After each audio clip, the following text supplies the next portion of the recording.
નમસ્તે વિદ્યાર્થી મિત્રો, એસએન વિદ્યાલય દ્વારા ઈ લર્નિંગ પ્રોગ્રામ માધ્યમ થકી અંગ્રેજી ગ્રામર ભણાવવા માટે હું સુનિલ મોટકા ફરી એક વખત આપ સમક્ષ પ્રસ્તુત થઈ રહ્યો છું. મિત્રો, અગાઉના 2 લેક્ચરમાં આપણે સાદા વર્તમાનકાળની એક્ટિવ અને પેસિવની રચના વિશે વિસ્તૃત માહિતી આપી. વિધાન વાક્ય, સાદું પ્રશ્નાર્થ અને WH પ્રશ્નાર્થમાં વાય, વહેર, વહેન, હાઉ અને વોટ જેવા પ્રશ્ન સૂચક શબ્દોથી આપણે એક્ટિવના વાક્યને પેસિવમાં ફેરવતા શીખ્યા. અને આજે અન્ય પ્રશ્ન સૂચક શબ્દો જેવા કે how many, how much, whose અને which. મિત્રો, how many એટલે કેટલા, how much એટલે કેટલું, whose એટલે કોનું અને which એટલે કયું. આવું ગુજરાતી થાય છે અને એ આપ સૌ જાણો છો. જ્યારે આ WH વાળા પ્રશ્ન સૂચક શબ્દના વાક્યને પેસિવમાં ફેરવવાનું હોય ત્યારે એની વાક્ય બનાવવાની રીત આપણી નજર સમક્ષ હોવી જરૂરી છે. મિત્રો, આ 4 પ્રશ્ન સૂચક શબ્દો સાથે એક નામ જોડાયેલું હોય છે અને એને જ આપણે કર્મ તરીકે લેવાનું છે. પેસિવ વોઇસમાં ફેરવતી વખતે અત્યારે આપણે એ નામને પ્રશ્ન સૂચક શબ્દ સાથે કનેક્ટ કરીએ છીએ.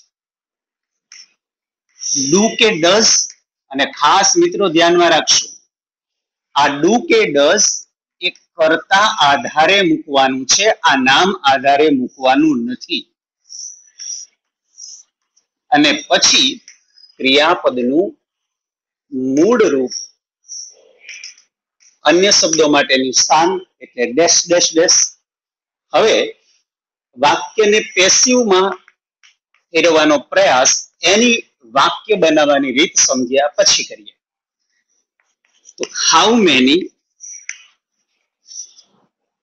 હાઉ મચ, whose અને which. મિત્રો, એની સાથે શું આવશે? આ નામ જોડાયેલું રહેશે. મેં હમણાં જ વાત કરી મુજબ આ નામ એક કર્મનું સ્વરૂપ ધારણ કરે છે એટલે આ પોતે જ કર્મ બની જાય છે. એટલે પેસિવ વોઇસનો આપણો નિયમ કે કર્મને વાક્યની શરૂઆતમાં મૂકો છો એટલે આ નામ આ પ્રશ્ન સૂચક શબ્દ સાથે જોડાયેલું નામ વાક્યની શરૂઆતમાં કર્મનું સ્થાન લેશે. હવે એના પછી આપણે ટુ બી નું રૂપ મૂકવાનું છે અને એ ટુ બી નું રૂપ વર્તમાન કાળનું મૂકશું એમ, ઇઝ અને આર. હવે સામાન્ય સંજોગોમાં આ પ્રશ્ન સૂચક શબ્દો સાથે ક્યારેય આઈ આવવાનું નથી એટલે એમ મૂકવાનો પ્રશ્ન ઉપસ્થિત થશે નહીં.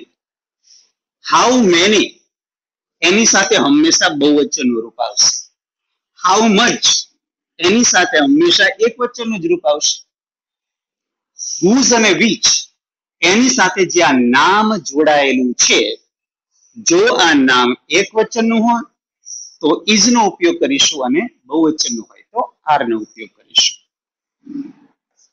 મુખ્ય ક્રિયાપદનું ભૂતકૃદંત અને બાય વડે કરતા પ્રશ્નાર્થ છે.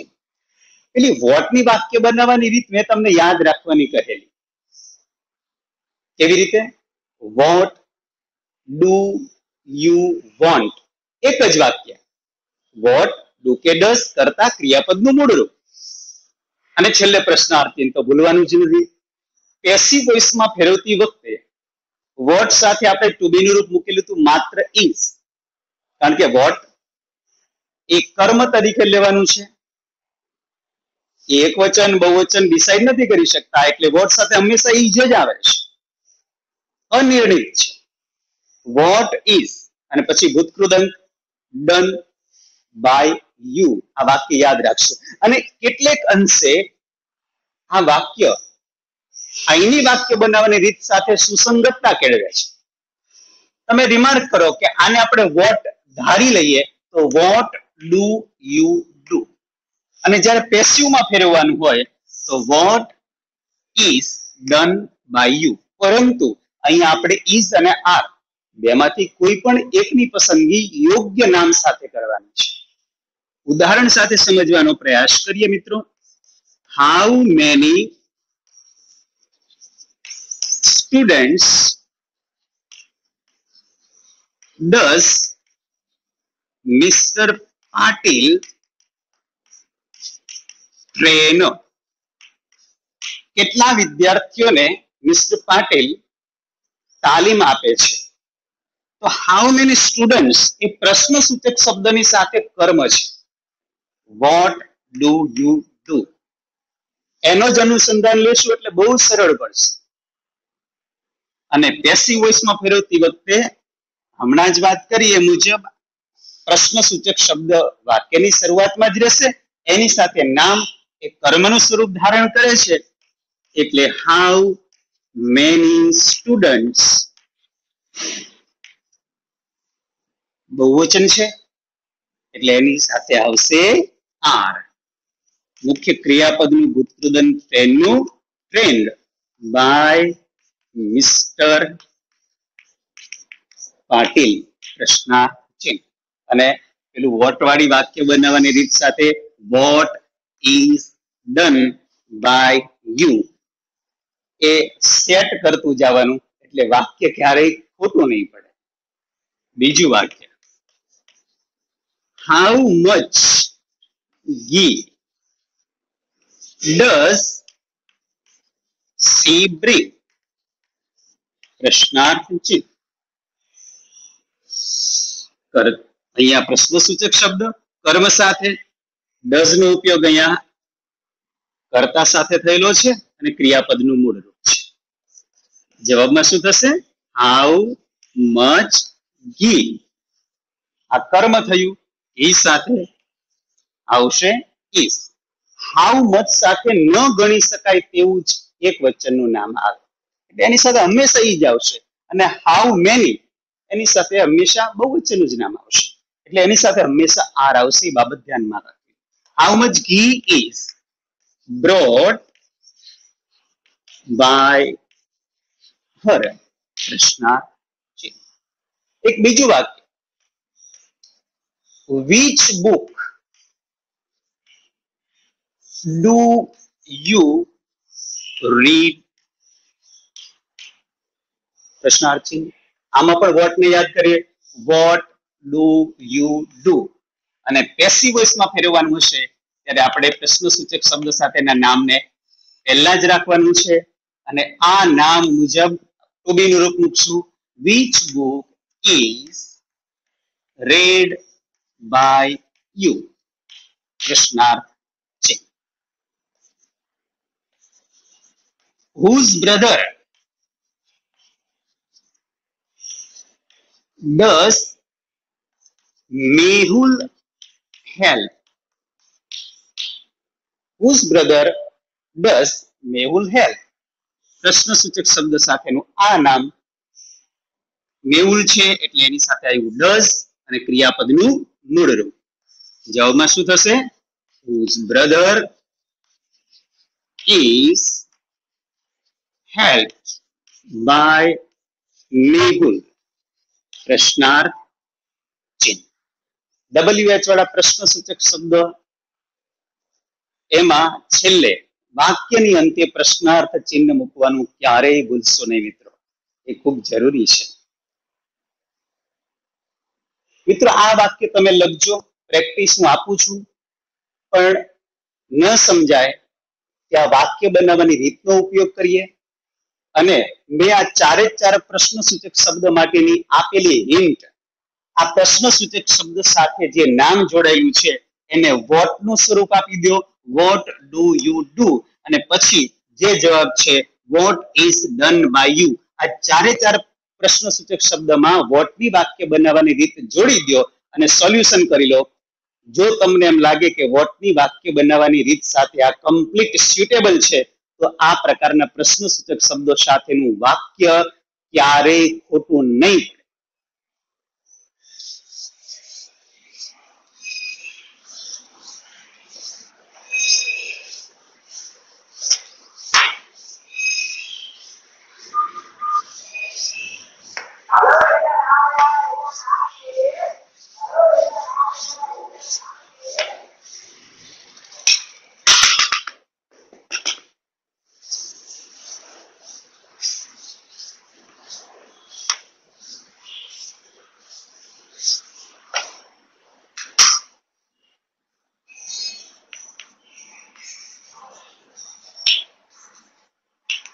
હવે હું આપણું છેલ્લું પ્રશ્નસૂચક શબ્દ. હું એટલે કોણ? અને હુંથી પ્રશ્ન પૂછીએ અને જવાબ મળે કરતા. એક્ટિવ માંથી પેસિવ માં ફેરવવાનો નિયમ કયો છે કે કર્તાને બાય વડે જોડવો. તો અહીંયા તો કર્તા હુંમાં છે એટલે આપણે હુંને બાય વડે જોડવો પડશે. એની વાક્ય બનાવવાની રીત આપીએ. હું પછી ક્રિયાપદનું મૂળરૂપ અહીંયા એસ કે ઈએસ જોડશું, કારણ કે આ પ્રશ્નસૂચક શબ્દમાં ડઝ ઉલ્લેખિત નથી. અને પછી કર્મ, અન્ય શબ્દો માટેનું સ્થાન, પ્રશ્નાર્થ ચિહ્ન. પેસિવ વોઇસ ની વાક્ય બનાવવાની રીત જોઈએ તો હું કરતા છે એને બાય વડે જોડવાનો છે અને હુંની કર્મ વિભક્તિ મૂકવાની છે. હુંની કર્મ વિભક્તિ થશે હુમ. એટલે પ્રશ્નસૂચક શબ્દને વાક્યની શરૂઆતમાં જ મૂકવાનો છે. પોતે કરતા છે એટલે બાય વડે જોડી દેશે. કોઈ પણ પ્રશ્નસૂચક શબ્દ ત્યારે જ પ્રશ્નાર્થ બનાવશે જ્યારે એની સાથે પેસિવ વોઇસમાં ટુ બી નું રૂપ જોડાયેલું હોય. અહીંયા ટુ બી નું રૂપ જોડશું એમ, ઇઝ, આર. પણ હવે આ ટુ બી રૂપ કોના આધારે મૂકવાનું છે? કર્મને આધારે મૂકવાનું છે. અને પછી મુખ્ય ક્રિયાપદનું ભૂતકૃદંત પ્રશ્નાર્થ ચિહ્ન. સમજીએ વાક્ય સાથે. હુ ટીચીસ ઇંગ્લિશ, પ્રશ્નાર્થ ચિહ્ન. હું પ્રશ્નસૂચક શબ્દ તેમજ કરતા, ક્રિયાપદનું મૂળરૂપ અને કર્મ. જ્યારે એને પેસિવ વોઇસમાં ફેરવીએ ત્યારે હું નું શું કરીશું? બાય હુમ. અને ઇંગ્લિશ કર્મ છે તો એના આધારે ટુ બી નું રૂપ મૂકીશું is. By whom is English ભૂતકૃદંત taught.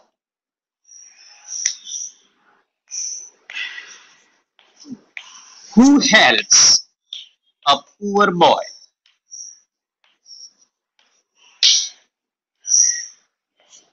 કર્તા, ક્રિયાપદ અને કર્મ.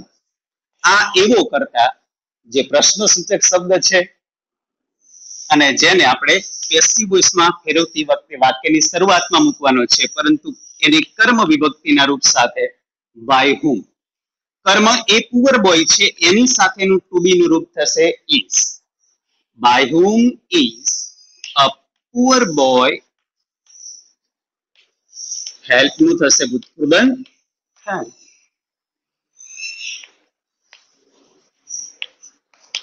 Who inspires you? WH પ્રશ્નસૂચક શબ્દ પહેલા છે, મૂકી દેશું હુંનું બાય હુમ. કર્મ કયો છે? યુ. યુ સાથે ટુ બી નું રૂપ આવશે are. By whom are you inspire પ્રશ્નાર્થ ચિહ્ન. મિત્રો, WH વાળા પ્રશ્નસૂચક શબ્દો અહીંયા સમાપ્ત કરીએ, પરંતુ આની પ્રેક્ટિસ તો આપણે જોશે જ. દરેકે દરેક વાક્ય બનાવવાની રીતને ધ્યાનમાં રાખવાની. મેં સમજાવેલા વાક્યને સમજવાનો એક આદર્શ પ્રયાસ કરજો મિત્રો, અને પછી આ વાક્યો જે હું તમને આપું છું એની પ્રેક્ટિસ કરજો. નેક્સ્ટ પીરિયડમાં મેં આપેલા વાક્યોનું સોલ્યુશન કરી અને પછી આપણે આગળ વધીશું. એટલે જેટલું જેટલું ભણાવેલું છે બધું નોટ કરતા જશું, એ બાબત ખાસ ધ્યાનમાં રાખશું.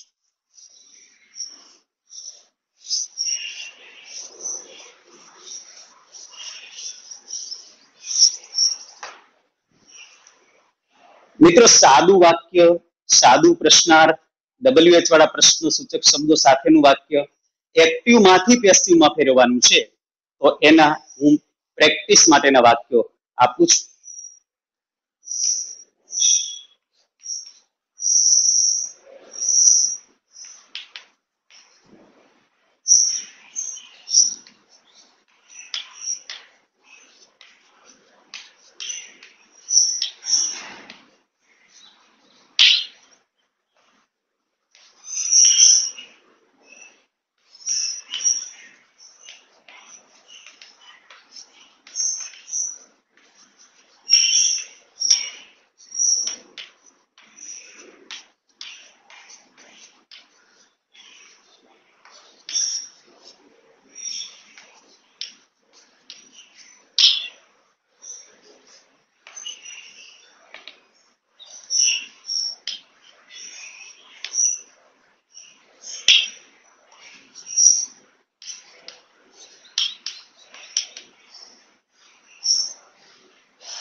મિત્રો, આટલા વાક્યોની પ્રેક્ટિસ કરશું.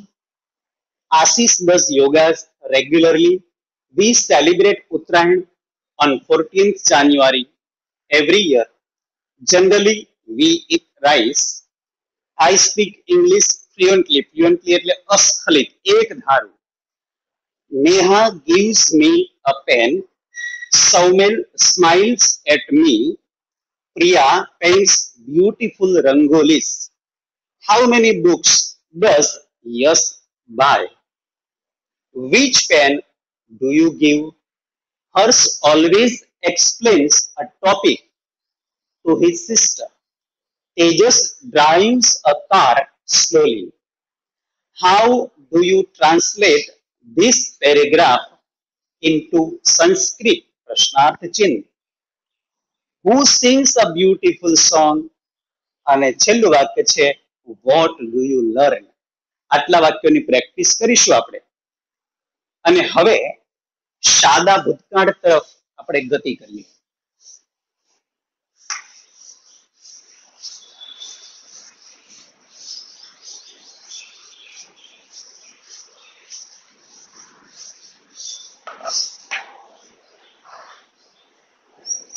મિત્રો, વાક્યો એની જગ્યાએ 10મા ધોરણમાં પેરેગ્રાફ આપેલો હોય છે અને આખા પેરેગ્રાફનું એક્ટિવમાંથી પેસિવમાં કે પેસિવમાંથી એક્ટિવમાં રૂપાંતરણ કરવાનું હોય છે.